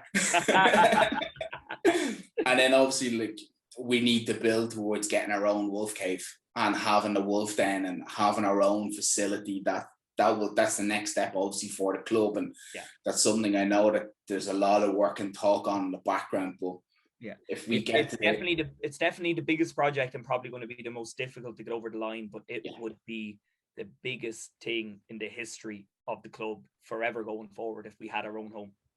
Yeah, and obviously the impact it would have again to our community will be phenomenal. Of what the things we could do with our own facility will be fantastic. Yeah, you can only imagine. I hope it's sooner rather than later. Stop. Like, I know, talking to other people in the club, like, we all dream of winning the lotto, like, but I will be able to most certainly draw a plan of what I would love now, because I've thought about it that much. Yeah. I mean, look, you get the right location, you get the right facility. If you've 4 or 5 full basketball courts in that one facility, I mean that is how big a facility you're probably talking. I mean, with the amount of teams in the club now, and that's only going to grow.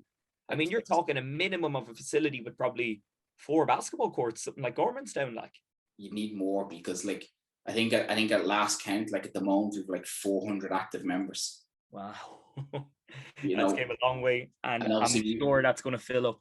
We want to expand, and then we obviously want to incorporate everybody. Like, like, you imagine in a couple of years, like, we have been able to account and cater for everybody. That's obviously the club's ultimate goal. Like, but could you imagine, like, it comes the weekend and you have underage games, you have a wheelchair basketball game that's part of our club, and then you have Super League or National League games for men and women. Like, imagine the atmosphere that's going to create. Yeah, wow, it's exciting, isn't it? It really is building onto the big time, Yeah, and obviously it gives hope and it gives a drive for the club as a whole. And obviously for me and you've been involved for such a long time. Like, I remember, like, literally when we had your 14s, my 15s, and that was it. Yeah, that was it. That was the first underage setup. That was the beginning of it. Like, yeah, wow. And I think Maeve had Josh and Podge Nolte and some of them boys underneath us, then younger ones again. Like, oh my God. And we thought that was crazy. Yeah, that was a long time ago, but it came a long way. Yeah. And it's great to see that there's still some of them members from then are still involved. Like, obviously you take Butters doing such a great work with our development squad, being that senior member. You're still involved. I'm still involved. Podge, Rob Sullivan, Josh came back. You're looking at having that fantastic, and it's such longevity. And that's what obviously we talked about earlier, is creating that pathway to have that longevity from, I started the club at 5 and I played Super League. Yeah. And I think, it really rounds out and gets bigger then when you start getting retired Super League players, retired men, retired women who are finished playing Super League, and then they can start giving back more to coaching. Time frees up and they've all this experience of doing so much that you're getting really elite level coaches then that have been there, done that, and given their knowledge back to the kids, nearly like sowing them seeds again and building it all the way through again. You're just getting a non-stop cycle then.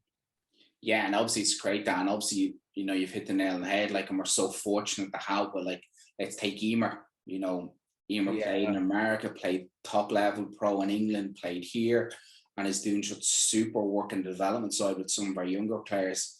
Look at Scally, Scally's now the assistant coach of the under-20s ladies. She's still playing at the top level she can. She played National League.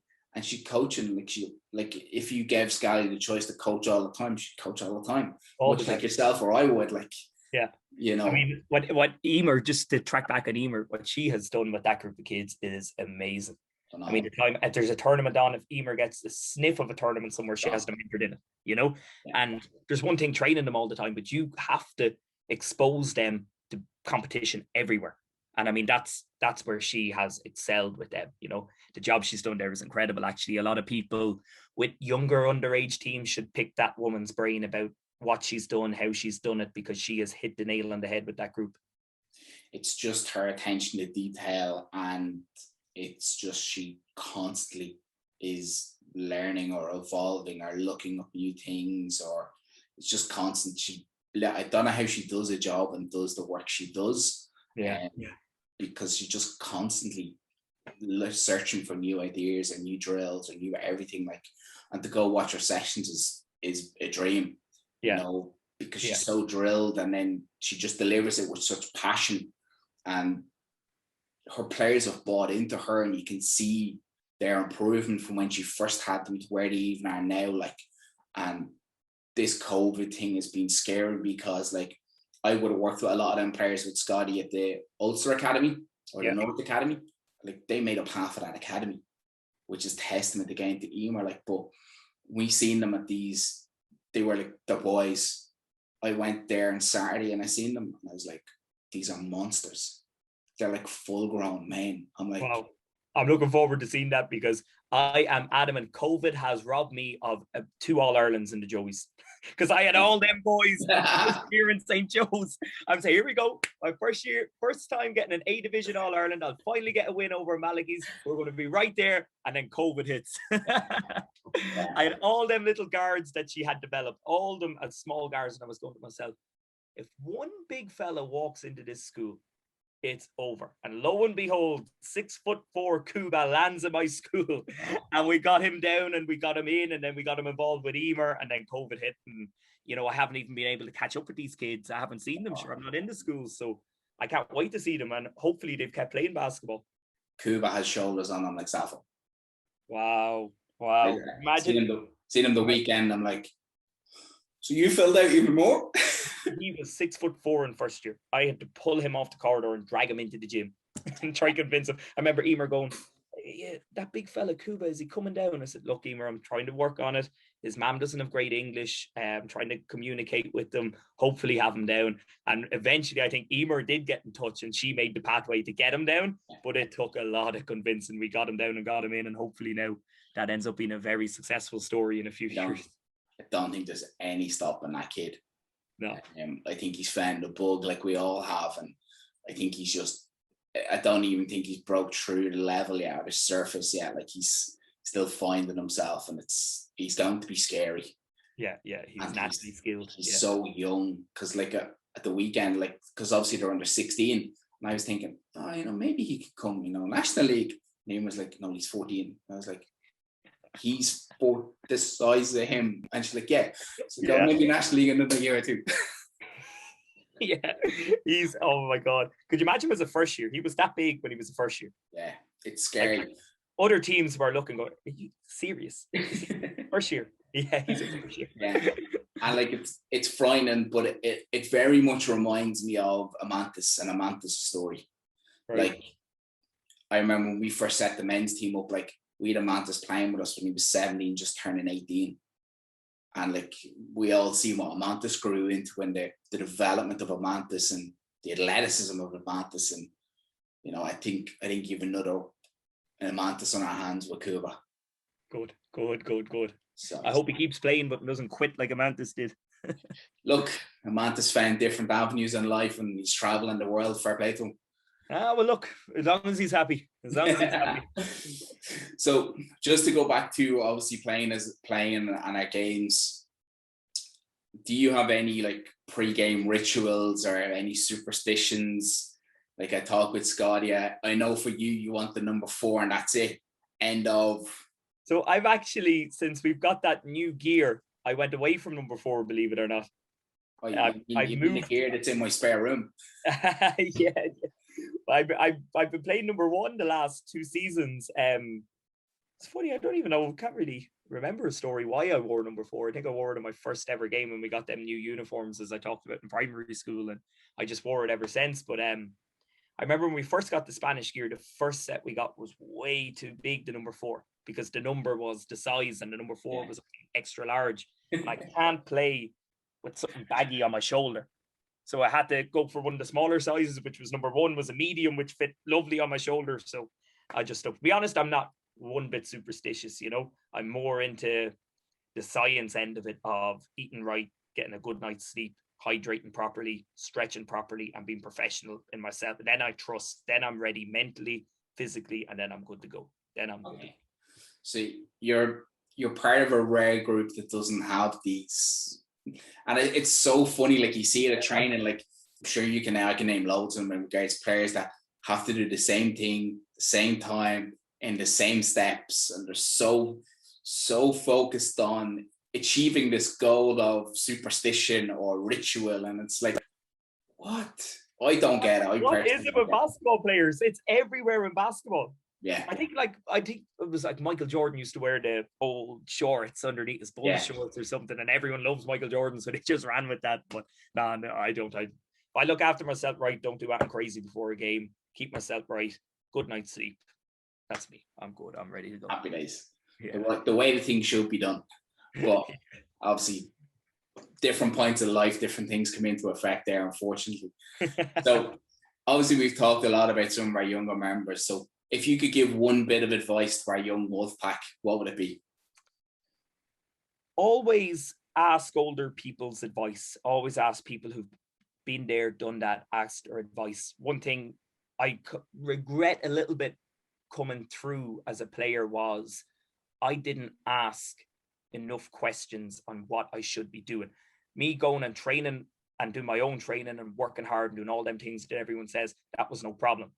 But looking back now that I'm older and know more, I done a lot of the wrong training because I didn't ask people's advice. I was, more a little bit bullheaded that, I can do it on my own. I can do it on my own. You don't have to do it on your own. There are so many people out there with knowledge who've been there and not can help you, will help you. So please, young people, any young people, ask older people, ask their advice, and even if you don't like it, ask it. Just ask it anyway. You might not want to do it. It may not be, you mightn't find it useful, but ask, because you will pick out something that you do find useful. I wish to God I did ask more questions to the likes of Pat Glove or Emmett Donnelly when I was in them positions. Going and training and going and working hard wasn't a problem, but very often I was lifting too much weights and not working on small technical things I should have been working on, and things like that, just wrong training when I should have been doing right training. And if I had have asked, there was people there to help. Yeah, no, I think you're dead right there. And it's obviously something that we've emphasized on this podcast, or something that we've emphasized when we coach, and even especially when you've been in some of the sessions with development guys like me and Gab, like we're always ask a question. I always ask the question, whether it's you're not sure, you don't understand, you want to improve, you want to get better. You see something that me and Gab may not have seen, you ask the question, and then we go, oh no, actually, you have something there. I think you always need to be, whether you want to ask it in a group or you want to ask it, individually. It's, I think always, and I think it's in any aspect of life, don't be afraid to ask a question. For sure, always. Sad. So now we get to hurt some people's feelings, and I know you love doing this. So pick the best 5 you've played with. So I've talked a lot about the best 5 I've played with. I mentioned so many names like Scotty and Pat and that. And what I've decided to do with this question is I've gone with the best 5 that I have developed and coached and that I think are going to kick on to a high level. So I've gone with, do I get to pick a full 5 or is it 4 plus me? It's up to you. Oh, no, I'm going to go with a full 5 then. I'm going to go full 5 of kids I've coached and that I think are going to lead us forward in, let's say, 10 years' time. And I've gone Podge at the point, Rob Sullivan at the 2, Denzel at the 3, a fit Sappho at the 4, and Patrick at the 5. That's my 5. See, you picked our starting 5 in National League. Well, I've gone with all them young puppies that came through the system. I'm going to back them. We've taken them from a young age to where they are now, and I'm going to back them, that 5, to go on now into the future. It's a hell of a 5, isn't it? Yeah, and young puppies. We get some legs into Sappho. If we get Rob back from his COVID hiatus, getting vaccinated and back in the gym, put some muscles on Podge, teach Denzel how to pass, and keep bulking up Patrick a little bit more, I think we're on to a very, very, very fun 5 there for some years. I think the only way you're going to put muscle on Podge is by getting him on the juice. Oh my God, I don't even know if that'll work. No, there's no hope with it. He's just that skinny whippet. I have seen that man lifting weights, busting his butt in the gym, eating 4,000 calories a day and still not able to put weight on. It's just not going to happen for him. Lucky pup. That's all I'll tell you. It all changes when he gets to 30. I've been telling him that. Yeah. And I told you that as well, remember? No, that's a hell of a 5, and it's a hell of a versatile 5 that can play pretty much any system. Like, you have two natural big men that can also step outside now, and I know that's something that we're trying to develop, but Reek more playing outside. But that's a monster 5, like, fair play. Yeah. That's hopefully going to be a 5 in 10 years' time. You look back and go, oh, they won National League, Super League titles. Hopefully we'll look back in it in a few years, Noel, and make that call. I am shocked and surprised you left yourself out. Yeah, no, I'm going to give the young fellas a back in there now. I'll give them a back. Now I'll pick 5 to beat them, and I'll put me in it. I do that. So pick the best 5 you've played with to beat that. To beat that, I'm going me, Scotty, Kev Lacey, Pat Glover,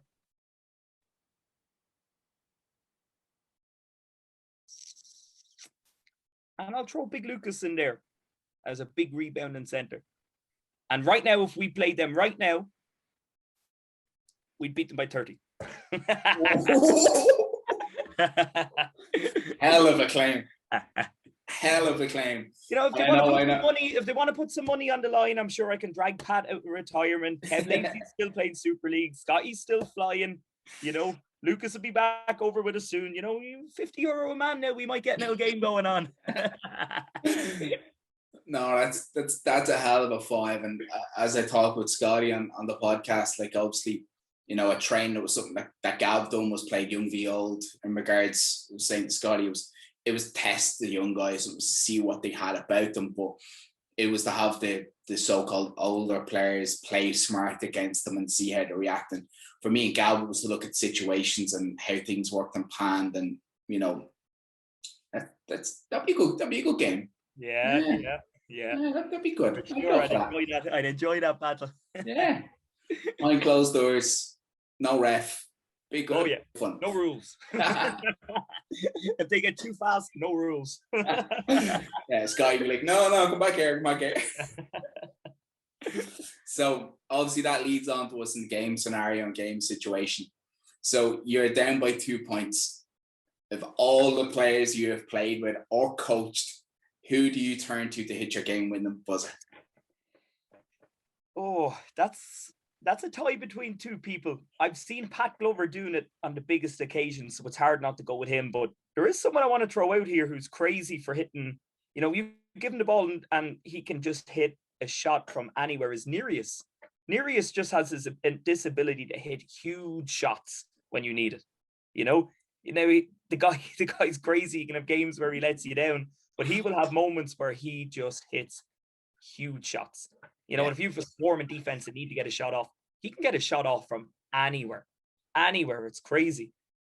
You know, if the guy ever just got himself right, calmed himself down a bit, got himself committed, he's a huge asset to our National League team.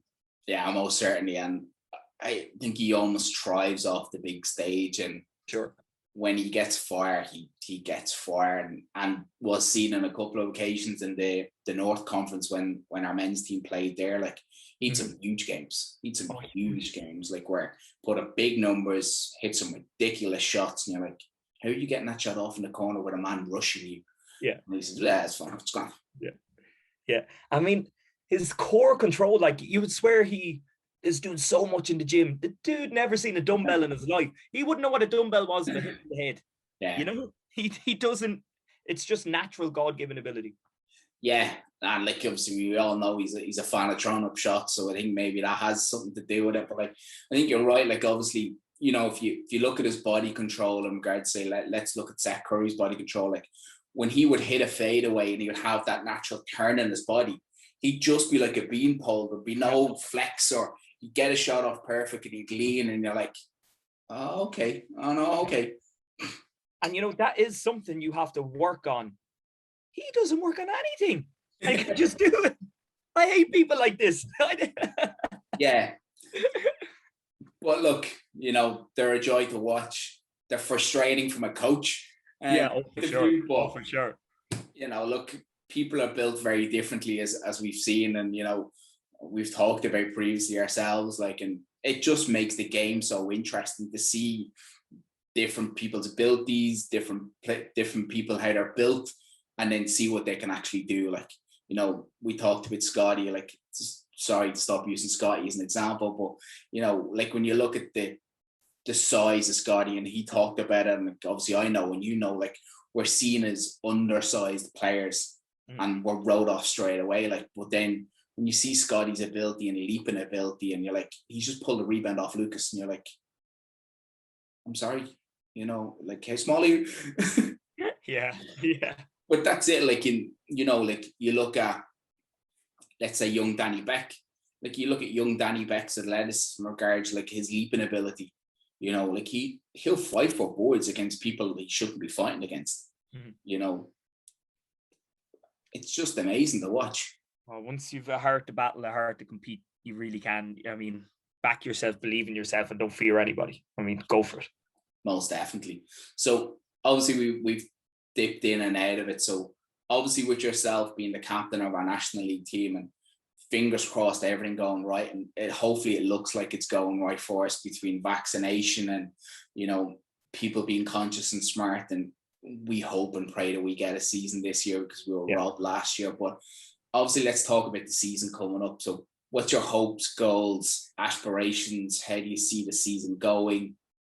Well, hopes and goals are always to win it. Always we're going out to win it. I mean, to get to Super League in year one is always hopes and goals. Then you look at it from a realistic point of view and think, is it possible? It's definitely possible, but there are a lot of things we need to get right, you know? And I'd have utmost confidence that Gavin, yourself, we have a good coaching team there that will get them things right. I think a lot of it is going to be down to, we've spoken over here about how young our team is. You know, how quickly can them young puppies grow up? And I do think if they grow up quickly, and if they get the right responses from our pros coming back over, you know, I don't see why we can't be in Super League in 1 year. You know, I'd throw it out there that if we get them things right early, and we find our feet early, and don't let the occasion get to us, you know, because you can look from a talent point of view and say, yes, we can do it, but we don't know, are we battle tested to go to Killarney where there might be 800 people in the gym screaming, shouting, going crazy? You know, it's a different world down there. You know, we haven't seen how our boys respond to that yet. And I think that's going to be testing whether we are good enough to go up in year one, or whether it's going to be a learning year, 2 years, whatever it takes.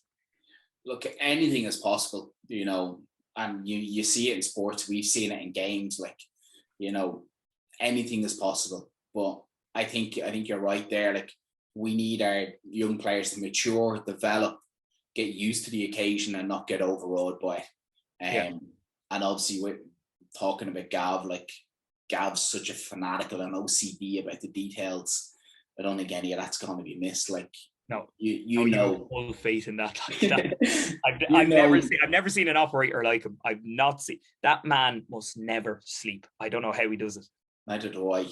And you know yourself, and we've both been on calls with Gav, and we've had individual calls. You don't have a quick call with Gav. No. Quick call with Gav is at least an hour long. That's for sure. You know, and there's been many times I'm like, Gav, I'm actually working. Yeah. Hey, Gav, I'm just out the shower, Gav. Oh, it's all right, Grog. I'll only be a minute.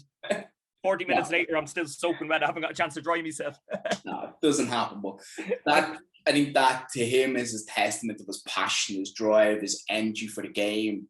And I think his most importantly, is his willingness to pass his knowledge on to anybody that will listen to him or talk to him. Oh yeah. Gavin comes in not just to coach a team, but to develop a club and a culture to go along with it, you know, not just to, this is my team, I'll make them successful.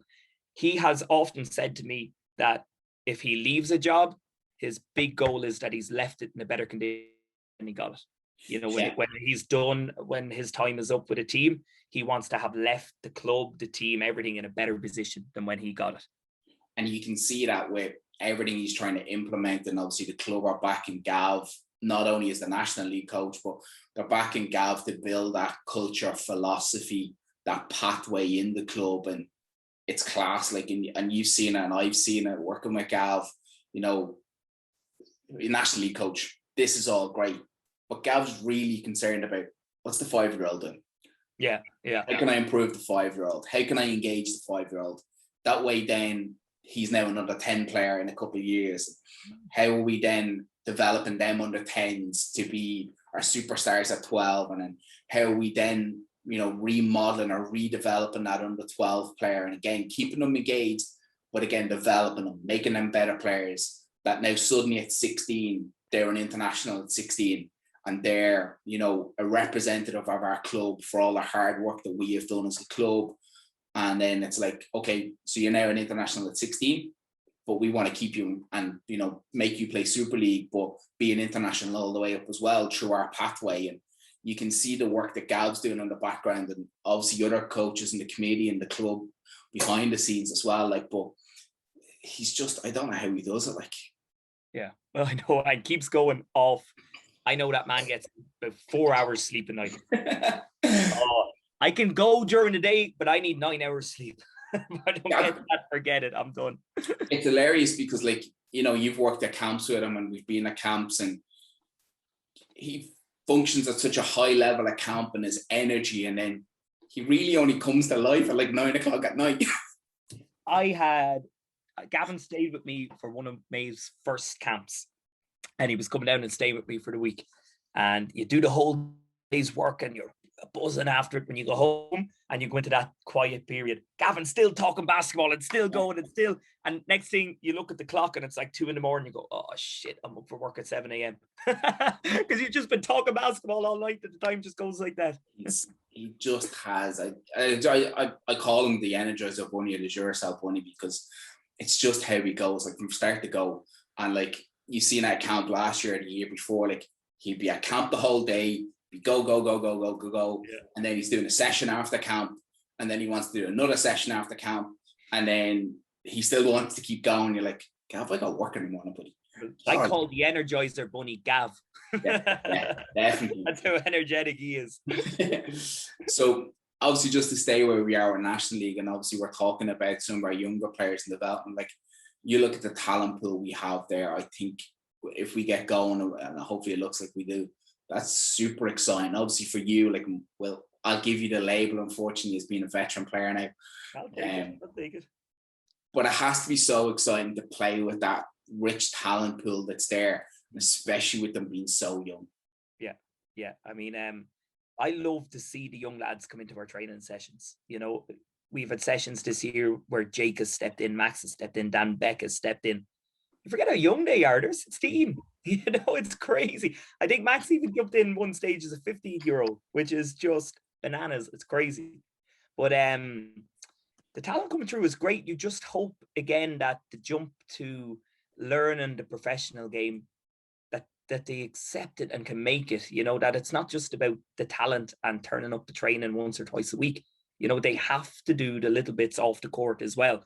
Be that, you know, they need to get to the weights room to bulk up a little bit, that they've technical issues, whatever, their footwork, their ball handling, their shot, that they can, you know, hone in on them things, and that they don't overtrain as well. When you say put in all the extra work, you mean smart training, not to be training 7 nights a week, 100 miles an hour every night, because that only goes one way and that's down. You know, if you have 3 hard nights with your coach for them young fellas and you 4 extra nights to the week, 3 of them nights that you're working on your own, you're working in very much the green zone, which is a light to moderate workout, that you're working on technical stuff. You're not working in the red zone again and then turning up the session with Gav where you're working in the red zone. You know, you got to be smart and, you know, mix your training the right way, that it balances correct for your body. Like, so you're showing your veteranness there, and you're saying learn from my mistakes. Learn from my mistakes. Oh, I was ready to retire at 28. I met Igor at about 28, and that man changed my whole outlook on training. He introduced flexibility to my training program. I cut hugely back on the weights I was lifting, incorporated flexibility into them slots, and now I'm 30 and I feel far better than I did at 27, 28. I'm playing far better than I did at 27, 28. Yeah, I really personally think, like, obviously mobility and pre-engagement before sessions is huge and vital, and recovery. all about recovery. I know you're probably sick and blue in the face of me telling you recovery, rest, and you're like, yeah, grand. I think it's the job that takes you out of you too. You know, when you're in coaching the primary schools every day, that's like a mild workout as well. You know, if I had a desk job, I'd be perfect, but I'm not built for that. No. As someone who's currently sat at his work desk, it is also challenging as well. Oh yeah, I can imagine. I know, like I couldn't do it. Anyone who can work at a desk all day, fair play to you. I do not. I'm like a 7-year-old with extreme ADHD. I just need to go move, do things. Yeah. No, but look, you know, we all have our callings. We all have different things to do. But, you know, I think for us, like obviously looking forward and hopefully we do get the opportunity to play games and have our Wolfpack involved. And that's something for me that's hugely exciting. And, you know, it's something I just can't wait for, like to be wherever we look to. So obviously if we play in Diffie, like a packed Diffie for a National League game for us, I'm class. Yeah. And the club needs it now. Like everyone needs it. The kids need it. The club needs it. Everyone needs that lift of, you know, a community being together. And I think that's the great thing that the National League team can do for the club, is to unite people under one banner, to have everyone cheering for Draw the Wolves community, you know? Like, I think for me, like, obviously, like, if you look at the build-up where, let's say there's an underage game before us, you know, like, us going in as the National League squad, you know, and we're watching our younger Wolves play, and, like, it's going to give them a lift that, oh, look, the National League team's here to watch, you know, and then, obviously, we start getting ready, and you keep that buzz or that environment, that hype. Like, obviously, you played at Super League, and I've obviously attended a lot of National League and Super League games, and there's some gyms you go into and they are rocking, absolutely rocking. Oh my God. When you travel down to Cork, Kerry is just a different world. It's a mecca. Like going to basketball in a different country. Like, they are lunatics. I love it down there. Love it. And like, if we could create that and draw that too, that would just be, you know, Dublin gyms. I'm never a lover of Dublin basketball, in fairness, like, at all. But it's a different world when you go down the country. Oh my God. Like you go into like Varna Matches Arena, or like obviously for ourselves, we've both been involved in multiple Billy Kelly tournaments. Yeah. Billy Kelly tournament to me is pinnacle in regards to the weekend of basketball. The gym is packed all the time, and the atmosphere, and like, you know, us traveling there from Drogheda, we're playing, let's say, Glanmore, or, you know, we're playing any of the Cork or Kerry teams, and you play, and then you sit there and you watch the next game as a huge group. You know, it doesn't matter that they may have hammered you by 50 points. You're like, that's fine. Happy days. We're here for the holiday. Oh my God. I remember when playing with the Saints and our National Cup draw, we had Demons. And what they done, they had the Mardyke, lovely, beautiful gym. But what they done, because we were such heavy favourites going in, is they brought us to the parochial hall. And we had to play in a packed parochial hall in the middle of Cork. From the minute we walked onto the court, an hour before tip-off, that place was packed. Yeah. We got food, we got things I can't even mention shouted to us in the layup line for the whole hour before tip-off. Yeah. It was just unbelievable. And then when the game was finished, big round of applause for everyone. And, you know, it was just, and it was great. It's probably the best atmosphere I played in. You know, it was really cool. It was nostalgic to go back to the parochial hall and experience something, a small kind of fragment of what it might have been like back in the 80s when it was just crazy, you know? Definitely. And like, obviously, like down there, it seems to be almost like religion. And like, a lot of people call it the Mecca of basketball, or call it the capital of Irish basketball, but there is something different about playing down there, whether it be underage or senior. It's just a different atmosphere, a different environment. You know, it's something to behold. Yeah, oh, definitely. You know, and you'd hope it's something that our kids that we've all mentioned coming through, that they will get to experience that soon. Fingers crossed. Yeah. And I think that's how obviously we buy in for their engagement, or we keep them players long term, because they're like, actually, I want to play this. You know, yeah. I want to do this. And, you know, like, even for me as a coach, like, that for me is a buzz in regards where you're seeing the joy on the kids' faces at the sideline, or, you know, let's say, like, obviously we're Podge coaching under 14 boys, like, some of his players are going to be able to see him play National League and like, oh, that's class. I'm watching my coach play National League. And obviously for him, it's going to be a great buzz that, for what he practices and preaches to his players, that they're able to maybe see what he does in the game sometimes. Yeah. Well, you hope to God it happens. Oh my God, it has to happen. We're all mad to get going. Look, it's given us renewed hope, and it's given us renewed energy, and it's going to be great for us going forward. So with that going forward, who would you like to see next on the Wolfcast? I want to give a shout out to, I think, a very humble and unsung hero of Wolves. And I'd love to see Jim Agnew on here, because that man has done so much to unite Wolves and bring everyone's ideas together. And he's one of the greatest leaders I've came across, but never takes any credit for anything. He sits back, he keeps very quiet, he keeps himself very much in the background.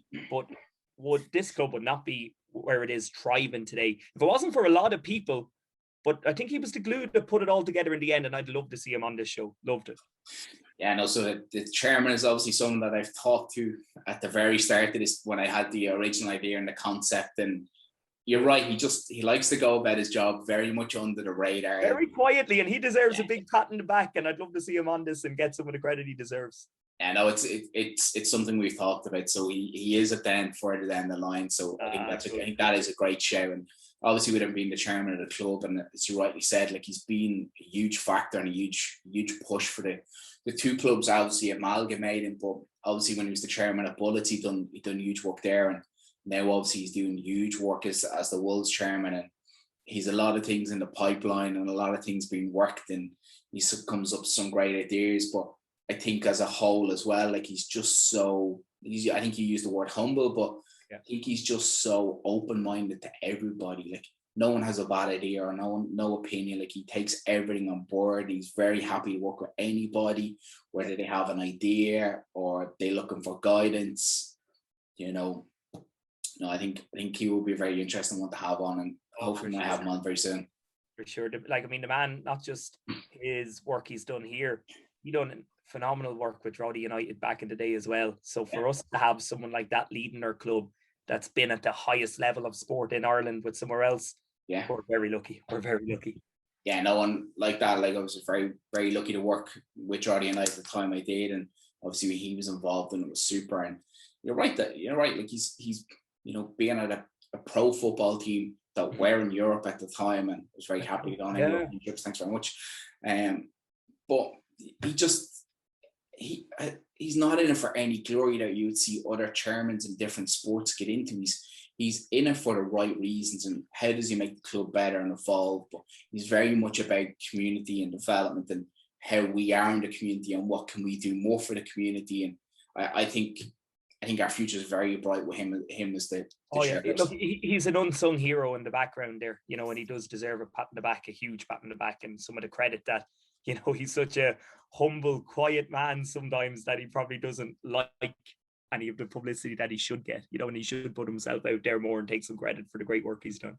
Yeah, no, I think you're dead right there. I don't, as we said, he's not in it for the glory. He's not in it for the limelight. He doesn't, from talking to him and looking at some of the events we've been at, he's very much wants to stay out of the limelight and wants to keep the club in the limelight. And, I think you're also right that there's also very many other unsung heroes in this club who just do so much for the club in the background. That anyone who volunteers their own time is an unsung hero. You're giving your time up voluntarily. You deserve a huge pat in the back. They're the people that make a huge difference in the world, and we're lucky in Wolves here to have so many volunteers who give their own time and so much of it that all them are unsung heroes. All of them.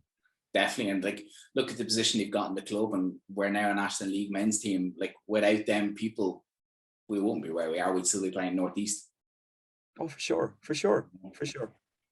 So look, Groggy, it's been a pleasure having you on. Thank you very much for being on the Wolfcast. I am very appreciative of your time. No, thank you for having me. It's a brilliant idea, and I'd absolutely support any idea like this. It's brilliant. Thank you. Jeez, you can maybe take over, No, thank you. Playing, coaching, talking a bit of rubbish with you, I'm all good with that. You keep hosting. Super, Groggy. Look, cheers. Thanks very much. All right, Noel, have a good one. Have a good one. So there you have it, our episode with Ciaran McGroggan. It was great to have a catch up and a chat and talk about Groggy's journey in basketball. Hope you enjoyed it. Please remember to like, share and subscribe on Apple Podcasts, Spotify and YouTube. And stay tuned for coming episodes. Talk to you then. Check the mic and make sure it sound right, boys.